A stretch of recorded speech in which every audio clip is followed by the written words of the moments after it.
മുംബൈ ഭീകരാക്രമണം അത് ഇന്ത്യക്കാർ അർഹിക്കുന്നതായിരുന്നു എന്നാണ് തഹാവൂർ റാണ വെളിപ്പെടുത്തിയിരിക്കുന്നത്.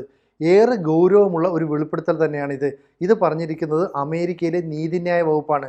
അപ്പോൾ മുംബൈ ആക്രമണം നടന്നതിന് ശേഷം തഹാവൂർ റാണ ഈ ഡേവിഡ് കോൾമാൻ ഹെഡ്ലിയുമായി ഫോണിൽ സംസാരിച്ചിരുന്നു. അങ്ങനെ സംസാരിച്ചപ്പോൾ പറഞ്ഞത് ഇന്ത്യക്കാർ അത് അർഹിച്ചിരുന്നു. 166 പേരാണ് ഈ മുംബൈ ആക്രമണത്തിൽ കൊല്ലപ്പെട്ടത്. അപ്പോൾ അത് അർഹിച്ചിരുന്നു എന്നുള്ള ഒരു പ്രസ്താവന എന്ന് പറയുമ്പോൾ എത്ര ക്രൂരമായൊരു നിലപാടാണ് ഈ തഹാവൂർ റാണയ്ക്കുണ്ടായിരുന്നത്.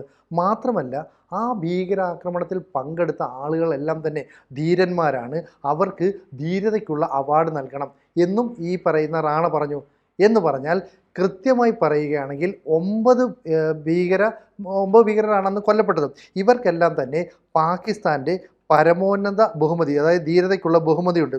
നിഷാൻ ഇ ഹൈദർ നൽകണമെന്നാണ് പരാമർശിച്ചിട്ടുള്ളത്.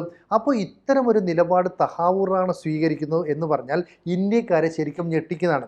ഇന്നത്തെ പത്രങ്ങൾ എടുത്ത് നോക്കിയാൽ ഇപ്പോൾ മലയാള മനോരമ പ്രധാനപ്പെട്ട ഒരു പത്രമാണ്. അതിലൊരു ബോക്സ് ന്യൂസ് പോലെയാണ് ഈ വാർത്ത വന്നിരിക്കുന്നത്. ശരിക്കും ഇന്ത്യക്കാർ ഈ ആക്രമണം അർഹിക്കുന്നു എന്ന് പറയുന്നത് എത്രത്തോളം ക്രൂരമായ വാക്കുകളാണെന്ന് ആലോചിച്ച് നോക്ക്. അപ്പോൾ അതിനൊരു വലിയ മാനം കൊടുക്കാതെ എന്തുകൊണ്ടാണ് പത്രങ്ങൾ ഇത്തരത്തിൽ ചില ഒളിച്ചുകളികൾ നടത്തുന്നത്? അപ്പോൾ തഹാവൂർ റാണ എന്ന് പറയുന്നത് പാകിസ്ഥാനിൽ ജനിച്ചു വളർന്ന, എന്നാൽ ഇന്ത്യക്കെതിരായ നിലപാട് എക്കാലവും സ്വീകരിക്കുന്ന ഭീകരനാണ്. അമേരിക്കൻ കോടതിയാണ് ഇന്ത്യയിലേക്ക് റാണയെ വിട്ടു നൽകാനായിട്ട് തീരുമാനിച്ചത്. റാണ ആകെ നേരത്തെ മുതൽ പറഞ്ഞൊരു കാര്യമുണ്ട്, എന്നെ ഒരു കാരണവശാലും ഇന്ത്യൻ ജയിലിലേക്ക് അയക്കരുത്, തൂക്കിക്കൊല്ലുന്നതിനേക്കാൾ ഭയാനകമാണ് അത് എന്നാണ് പറയുന്നത്. അപ്പോൾ ഇവിടെ ഡേവിഡ് കോൾമാൻ ഹെഡ്ലി എന്ന് പറയുന്ന ഇയാളുടെ ബാല്യകാല സുഹൃത്ത് തന്നെയാണ്. അയാൾ നൽകിയ ചില നിർദ്ദേശങ്ങൾക്കൊക്കെ അനുസരിച്ചിട്ടാണ്, അല്ലെങ്കിൽ അയാൾ വിവരങ്ങൾ പുറത്തു പറഞ്ഞതിനെ തുടർന്നാണ് ഇപ്പോൾ ഇത്തരമൊരു നിലപാട് സ്വീകരിച്ചതെന്നാണ് ഇപ്പോൾ നമുക്ക് മനസ്സിലാക്കാൻ കഴിയുന്നത്.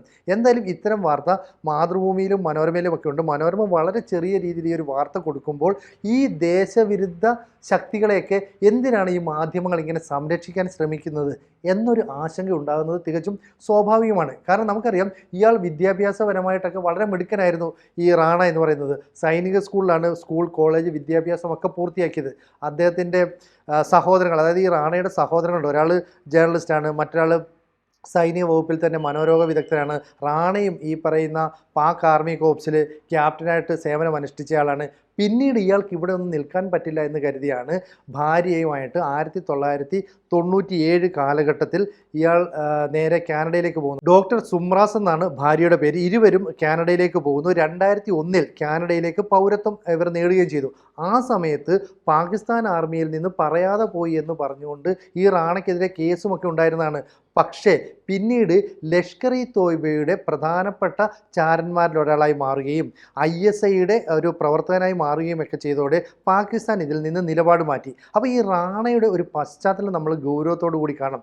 ഇയാൾ പിന്നീട് ഈ മേഖലയല്ല തനിക്ക് പറ്റിയതെന്ന് പറഞ്ഞിട്ട് ബിസിനസ് രംഗത്തേക്ക് കടക്കുകയാണ്. ഈ ബിസിനസ് രംഗത്തേക്ക് കടക്കുമ്പോൾ ഇന്ത്യക്കെതിരായിട്ടുള്ള ആക്രമണം നടത്തുകയാണ് ഇയാളുടെ ലക്ഷ്യം. അതിന് പറ്റിയ ഒരാളാണ് ഡേവിഡ് കോൾമാൻ ഹാർഡി എന്ന് പറയുന്നത്. അപ്പോൾ ഇയാൾ ഈ പേര് കേൾക്കുമ്പോൾ തന്നെ നമുക്ക് ചില സംശയങ്ങളൊക്കെ ഉണ്ടാവുമെങ്കിലും പാകിസ്ഥാനിൽ ജനിച്ചു വളർന്ന ദാവൂദ് സെയ്ദ് ഗിലാനിയാണ് പിന്നീട് ഹെഡ്ലി എന്ന പേരൊക്കെ മാറ്റിക്കൊണ്ട് രംഗത്തേക്ക് വരുന്നത്. ഈ ഹെഡ്ലിക്ക് വേണ്ടിയിട്ടാണ് ഇയാൾ എമിഗ്രേഷൻ ഏജൻസിയൊക്കെ ആയിട്ട് വരുന്നത്. ഫസ്റ്റ് വേൾഡ് ഇമിഗ്രേഷൻ സർവീസ് എന്ന പേരിൽ രാജ്യത്തുടനീളം മറ്റ് അതായത് കാനഡയിലും അതുപോലെ തന്നെ US-ലുമൊക്കെ ഇയാൾ പുതിയ പുതിയ ഓഫീസുകൾ തുറക്കുകയാണ്. ന്യൂയോർക്കിൽ തുറന്നു, ഷിക്കാഗോയിൽ തുറന്നു, അതുപോലെ തന്നെ ടൊറൻറ്റോയിൽ തുറന്നു. ഇതിനുശേഷം ഇയാൾ 5 തവണ ഇന്ത്യയിലേക്ക് വന്നു. അപ്പോൾ ഹെഡ്ലി തന്നെ നേരത്തെ പറഞ്ഞിട്ടുണ്ട്, ഞാൻ ഈ ആക്രമണം ആസൂത്രണം ചെയ്യുന്നതുമായി ബന്ധപ്പെട്ട് പലതവണ ഇന്ത്യയിലേക്ക് വന്നു. അന്ന് അതിനുള്ള സൗകര്യങ്ങളെല്ലാം ഒരുക്കി തന്നത് ഈ തഹാവൂർ റാണയാണ്. അപ്പോൾ ഇതിനകത്ത് വലിയ ചില സംശയങ്ങൾ ഉയരുന്നു.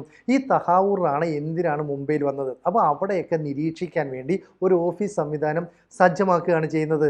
മാത്രമല്ല, തഹാവൂർ റാണ പിന്നീട് ഈ സ്ഫോടനം നടക്കുന്നതിന് 10 ദിവസങ്ങൾക്ക് മുമ്പ് കൊച്ചിയിൽ വന്നിരുന്നു. കൊച്ചിയിലെ താജ് ഹോട്ടലിൽ തങ്ങുകയും അവിടെയുള്ള ചില ആളുകളുമായിട്ട് കൂടിക്കാഴ്ചകൾ നടത്തുകയും ചെയ്തു. അന്ന് റാണ ഇവിടെ വന്നപ്പോൾ കൂടെ ഒരു സ്ത്രീ ഉണ്ടായിരുന്നു. അപ്പോൾ അവർ മലയാളിയാണോ എന്ന തരത്തിലേക്ക് അന്വേഷണം നീങ്ങുന്നുണ്ട്. അന്ന് DGP ആയിരുന്ന ബെഹ്റ ഇത് സംബന്ധിച്ച് ചില കാര്യങ്ങളൊക്കെ വെളിപ്പെടുത്തിയിട്ടുണ്ട്. കാരണം ഈ പറയുന്ന റാണ ഒരു ഭീകര സംഘടനയിലെ അംഗമാണ്, പക്ഷേ ഒഫീഷ്യലായിട്ട് അന്ന് പല കാര്യങ്ങളും വെളിപ്പെടുത്താൻ കഴിഞ്ഞില്ല എന്നൊക്കെ ബെഹ്റ പറയുന്നു. ഈ ബെഹ്റ തന്നെ പിന്നീട് റാണയെ ചോദ്യം ചെയ്യാനായിട്ട് പോയ NIA സംഘത്തിൽ ഉൾപ്പെടുകയും അമേരിക്കയിൽ പോവുകയും ഒക്കെ ചെയ്തിരുന്നു. അന്ന് അവിടെ വെച്ച് ചോദ്യം ചെയ്യുമ്പോൾ ഇപ്പോൾ മറ്റൊരു രാജ്യത്ത് വെച്ച് ഈ തഹാവൂർ റാണയെ ചോദ്യം ചെയ്യുന്നതിനൊക്കെ ഇന്ത്യക്കും പരിമിതിയുണ്ട്. അതുകൊണ്ട് പല കാര്യങ്ങളും മനസ്സിലാക്കാൻ കഴിഞ്ഞില്ല എന്നൊക്കെ പറയുന്നുണ്ട്. ഈ തഹാവൂർ റാണയുടെ പല ഇടപാടുകളും സംശയമുള്ളതാണ്. കാരണം ഇയാൾ ഈ കാനഡയിൽ നിന്ന് പിന്നീട് അമേരിക്കയിലേക്ക് പോയി. അവിടെ ചെന്നിട്ട് ആടുകൾ, പശുക്കൾ, ചെമ്മരിയാടുകൾ എന്നിവയൊക്കെ അറക്കാൻ വൈദഗ്ധ്യമുള്ള ഒരു കശാപ്പ് ശാല, ഹലാൽ കശാപ്പ് ശാല എന്ന രീതിയിലാണ് അയാൾ അത് ആരംഭിച്ചത്. എന്തിനാണ് ഇങ്ങനെ ഒരു കശാപ്പ് ശാല ആരംഭിച്ചത്? ഇതുമായി ബന്ധപ്പെട്ട് അയൽവാസികളോട് ചോദിച്ചാൽ അയൽവാസികളുമായിട്ട് വലിയ ബന്ധം സ്ഥാപിക്കാത്ത ആളാണ് റാണ എന്നൊരു മറുപടിയാണ് നൽകുന്നത്. അപ്പോൾ സ്കൂൾ കാലഘട്ടം മുതൽ പഠിക്കാൻ മിടുക്കനായിരുന്നു. ഒപ്പം തന്നെ സാമൂഹ്യപരമായി സാമ്പത്തികപരമായി ഈ റാണയുടെ കുടുംബം നല്ല രീതിയിലാണ് ജീവിച്ചിരുന്നത്. ഇയാളുടെ പിതാവ് ഹയർ സെക്കൻഡറി സ്കൂളിലൊരു പ്രിൻസിപ്പളായിരുന്നു. അങ്ങനെയുള്ള റാണയ്ക്ക് എങ്ങനെയാണ് ഒരു ഇസ്ലാമിക തീവ്രവാദിയായി മാറാൻ സാധിച്ചത്? അതിൻ്റെ പ്രധാന കാരണം ഈ ഡേവിഡ് കോൾമാൻ ഹെഡ്ലി എന്ന് വിളിക്കുന്ന, നേരത്തെ ദാവൂദ് സെയ്ദ് ഗിലാനി എന്നായിരുന്നു പേര്, അയാളുമായിട്ടുള്ള കൂട്ടുകെട്ടാണ്. ഇരുവരും ഒന്നിച്ചാണ് സ്കൂൾ കോളേജ് കാലഘട്ടത്തിൽ നടക്കുന്നത്. ഇരുവരും സഹോദരങ്ങളാണോ എന്ന് പോലും പലർക്കും സംശയമുണ്ടായിരുന്നു. ഈ റാണയാണ് ഇപ്പോൾ പറയുന്നത് ഇന്ത്യക്കാർ ഈ മുംബൈ ആക്രമണം അർഹിച്ചിരുന്നു. എത്ര ക്രൂരമായ ഒരു വാക്കുകളാണെന്ന് ആലോചിച്ച് നോക്കുക. ഓരോ ഭാരതീയൻ്റെയും മനസ്സ് വേദനിപ്പിക്കുന്ന തരത്തിലാണ് ഇത് പറയുന്നത്. ഇത് ആക്രമണം നടന്നതിന് ശേഷം ഹെഡ്ലിയെ ഫോണിൽ വിളിച്ച് പറഞ്ഞതാണ്. അപ്പോൾ എന്നിട്ട് പറയുന്നു, അന്ന് ആക്രമണത്തിൽ പങ്കെടുത്തവരാണ് ധീരന്മാർ, അവരെ നമ്മൾ അഭിനന്ദിക്കണം. പാകിസ്ഥാനിലെ ഏറ്റവും വലിയ ബഹുമതിയുണ്ട് ധീരതയ്ക്കുള്ളത്, അത് ഇവർക്ക് കൊടുക്കാൻ വേണ്ടിയിട്ട് ഞാൻ ഇടപെടലുകൾ നടത്തും. അപ്പോൾ പാകിസ്ഥാനുമായിട്ട് പിന്നെയും റാണയും അതുപോലെ തന്നെ ഹെഡ്ലിയും ഒക്കെ ബന്ധം പുലർത്തിയിരുന്നു. റാണ ബിസിനസ്സുമായി ബന്ധപ്പെട്ട് പല രാജ്യങ്ങളിലും സന്ദർശനം നടത്തുമ്പോൾ ഹെഡ്ലി അവിടുത്തെ ലഷ്കർ ഇ തോയ്ബയുടെ പരിശീലന ക്യാമ്പുകളിൽ പരിശീലനമൊക്കെ നടത്തിക്കൊണ്ടിരിക്കുകയാണ്. ഇപ്പോൾ പാകിസ്ഥാൻ ആദ്യം തന്നെ വന്നേച്ച് പറഞ്ഞു, കഴിഞ്ഞ 20 വർഷമായിട്ടും റാണ എന്ന് പറയുന്നയാൾക്ക് പാകിസ്ഥാനുമായിട്ടൊരു ബന്ധമില്ല, അയാൾ ആ പൗരത്വം പുതുക്കിയിട്ടില്ല, ഇയാൾ കനേഡിയൻ പൗരനാണ്. അപ്പം നമ്മളിതൊന്നും ചോദിച്ചിട്ടില്ലെങ്കിൽ പോലും പാകിസ്ഥാൻ ചാടിക്കയറി ഇങ്ങനെ ഒരു നിലപാടുമായിട്ട് രംഗത്ത് വരുന്നത് വളരെ സംശയമുളവാക്കുന്നു. അപ്പോൾ NIA പറയുന്നത് കൃത്യമായ ചോദ്യം ചെയ്യൽ നടത്തിയെങ്കിൽ മാത്രമേ മുംബൈ സ്ഫോടനവുമായി ബന്ധപ്പെട്ട ഗൂഢാലോചന പുറത്തു വരികയുള്ളൂ. ആളുകളെ കൊലപ്പെടുത്തിയ സംഭവം ഗൂഢാലോചന നടത്തി, അതുപോലെ തന്നെ തീവ്ര നിലപാടുകൾ ഉള്ള കുറേയധികം ആളുകളെ റിക്രൂട്ട് ചെയ്യുന്നതിന് ഈ റാണ നിലപാട് സ്വീകരിച്ചു. കൊച്ചിയിൽ പോലും വന്നത് ലഷ്കർ ഇ തോയ്ബയിലേക്ക് ആളുകളെ റിക്രൂട്ട് ചെയ്യുന്നതുമായി ബന്ധപ്പെട്ട ചില നടപടികൾ കാണുന്ന സൂചനയുണ്ട്. എന്തായാലും മുംബൈയിൽ മാത്രമല്ല മറ്റ് ചില സ്ഥലങ്ങളിലും സ്ഫോടനം നടത്താനായിട്ട് അന്ന് ഉദ്ദേശിച്ചിരുന്നു. ഇപ്പോൾ നമുക്കറിയാം കുംഭമേള നടന്ന സ്ഥലം, അതുപോലെ പുഷ്കർമേള നടക്കുന്ന രാജസ്ഥാനിലെ സ്ഥലം, ഇവിടങ്ങളിലൊക്കെ അറ്റാക്ക് നടത്താൻ ശ്രമം നടത്തിയിരുന്നു. അപ്പോൾ മുംബൈ പോലെയുള്ള കടൽ തീരമേറെയുള്ള ഒരു സ്ഥലത്തേക്ക് ഈ പറയുന്ന അജ്മൽ കസബ് ഉൾപ്പെടെയുള്ള തീവ്രവാദികൾക്ക് ബോട്ടിലൂടെ കടന്നെത്താൻ കഴിഞ്ഞു. ഇതിന് സമാനമാണ് ഈ കൊച്ചിയിലെ താജ് ഹോട്ടൽ നിലനിൽക്കുന്ന സ്ഥലം, അതിനടുത്തും ഈ കടൽ കായലോര മേഖലയാണ്. ഒരുപക്ഷെ മുംബൈ ആക്രമണം പരാജയപ്പെട്ടാൽ കേരളത്തിലും ഇത്തരം ഒരു ആക്രമണം നടത്താൻ ഇവർ പദ്ധതി ഇട്ടില്ല എന്ന് നമുക്ക് പറയാൻ കഴിയില്ല. അത്തരത്തിൽ വളരെ ഗൗരവമായ ചില കാര്യങ്ങളിലേക്ക് അന്വേഷണം കടക്കുകയാണ്, NIA കടക്കുകയാണ്. എന്തായാലും തഹാവൂർ റാണ പറഞ്ഞത് ഇന്ത്യക്കാർ അത് അർഹിക്കുന്നു എന്നുള്ള വാക്കുകൾ അത് ഓരോ മനുഷ്യനും, അതായത് ഓരോ ഇന്ത്യക്കാരനും വേദന ഉളവാക്കുന്നതാണ്. അത്തരം വാർത്തകളെ വളരെ ചെറുതായി കാണാതെ അതിനൊരു വിശാല അർത്ഥത്തിൽ മാധ്യമങ്ങൾ കാണണമെന്ന് തന്നെയാണ് നമ്മുടെ പ്രേക്ഷകരും ആഗ്രഹിക്കുന്നത്. അത്തരത്തിലുള്ള ചില സൂചനകൾ പ്രേക്ഷകരും നമ്മുടെ അടുത്ത് വിളിച്ചു പറയുകയും ചൂണ്ടിക്കാട്ടുകയും ഒക്കെ ചെയ്യുന്നുണ്ട്. എന്തായാലും തഹാവൂർ റാണയെ ഒറ്റിക്കൊടുത്തുകൊണ്ട് ഹെഡ്ലി ഒരു ഡബിൾ ഗെയിം ഇവിടെ കളിക്കുന്നുണ്ട്.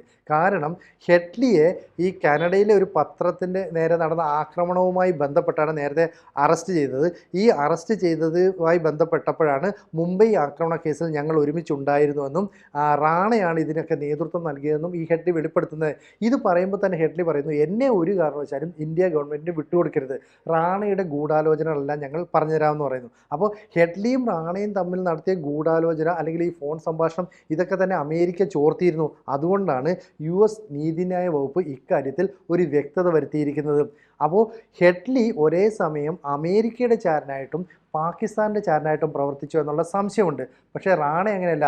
തഹാവൂർ റാണയുടെ ആത്യന്തികമായ ലക്ഷ്യമെന്ന് പറയുന്നത് ഇന്ത്യ എന്ന് പറയുന്ന മഹാരാജ്യത്തെ തകർക്കുക, ഇന്ത്യയിൽ തീവ്രവാദ പ്രവർത്തനങ്ങൾ നടത്തുക, ഇവിടെ സ്ഫോടനങ്ങൾ ഉണ്ടാക്കുക. അപ്പോൾ ഇന്ത്യക്കാർ അത് അർഹിക്കുന്നു എന്ന് പറയുമ്പോൾ അയാളുടെ മനസ്സിൽ എത്രത്തോളം തീവ്രവാദം ഇഞ്ചക്റ്റ് ചെയ്യപ്പെട്ടു എന്ന് നമ്മൾ മനസ്സിലാക്കണം. ഇത്രയും പ്രായത്തിനുള്ളിൽ ഇയാൾക്ക് ലെവലേശം കുറ്റബോധമില്ലാതെയാണ് NIAയുടെ മുമ്പിൽ നിൽക്കുന്നത് എന്ന വാർത്തകളും പുറത്തു വരുന്നുണ്ട്.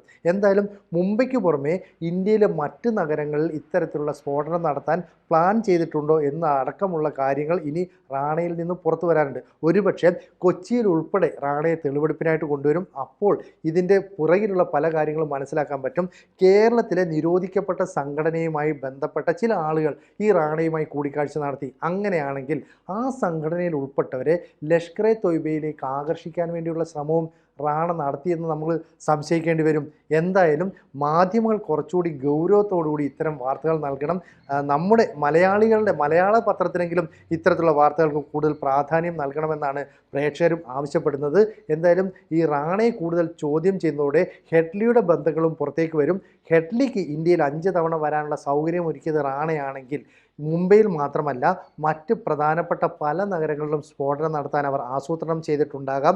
കൊച്ചിയിൽ വന്നതിന് പിന്നിലുള്ള കാരണവും കൊച്ചിയിൽ റാണയ്ക്ക് സഹായിയായി നിന്ന സ്ത്രീ ആരാണ് എന്നതുമായി ബന്ധപ്പെട്ട കാര്യങ്ങളുമൊക്കെ ഇനിയും പുറത്തു വരാനുണ്ട്. അത് വരും ദിവസങ്ങളിൽ NIA നടത്തുന്ന അന്വേഷണങ്ങളിലൂടെ പുറത്തു വരുമെന്നും നമ്മുടെ ആശങ്കകളൊക്കെ പരിഹരിക്കപ്പെടുമെന്നും നമുക്ക് പ്രതീക്ഷിക്കാം. കൂടുതൽ വാർത്തകളും വിശേഷങ്ങളും നിങ്ങളിലേക്ക് എത്താൻ ABC മലയാളം സബ്സ്ക്രൈബ് ചെയ്യുക, ബെൽ ബട്ടണും അമർത്തുക.